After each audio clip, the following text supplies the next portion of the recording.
Well, good morning. Here it is. It's Thursday. It's January the 27th, and anyway, we've got some snow. Got some moisture, and we can be extremely thankful for that. Even though it's a start, we know we need a lot more, but God will provide, and He's going to take care of us. We know that for a fact. But anyway. I love to see moisture, and so, but need to be careful out there. It's going to be slick this morning, and it was last night. But anyway, this morning I want to bring you a devotional. It's just simply called The Forerunner. John 3:30, it says, "He must increase, but I must decrease." Israel, they had not heard from God, for a long time.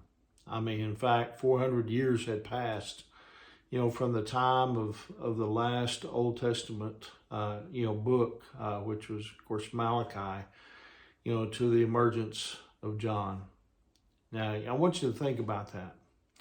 Israel, which was, was so accustomed to, prophets and miracles and angels, they hadn't heard, from God for 400 years. And so then seemingly out of nowhere, but right on time according to, to God's schedule, God's timing, a colorful character emerged, John the Baptist, as some of the scripture says, John the Baptizer. John, he was the forerunner of Jesus Christ. Of course, he was also a cousin. He was a radical. He was a revolutionary.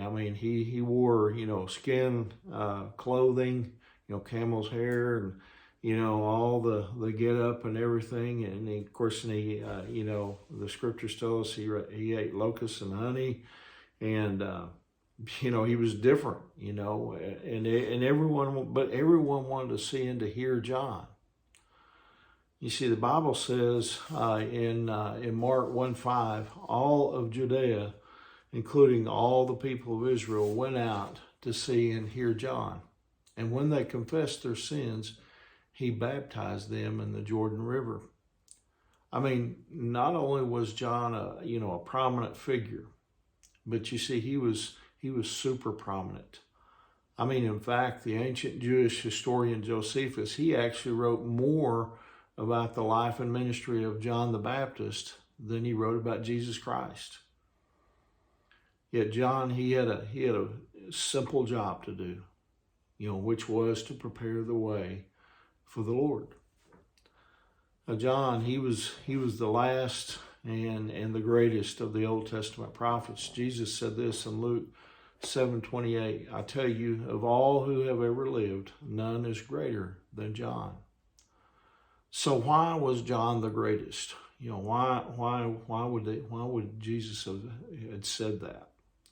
Well, John, you see, alone, he was the direct herald and forerunner for Jesus. You see, his greatness was the direct result of his nearness, to Christ. Now, despite this great calling of his life and his widespread popularity, John, he was a very humble guy. You might say that John's motto was, as I said in the beginning, John 3:30, "He must increase, but I must decrease." You see, he understood exactly what his role was.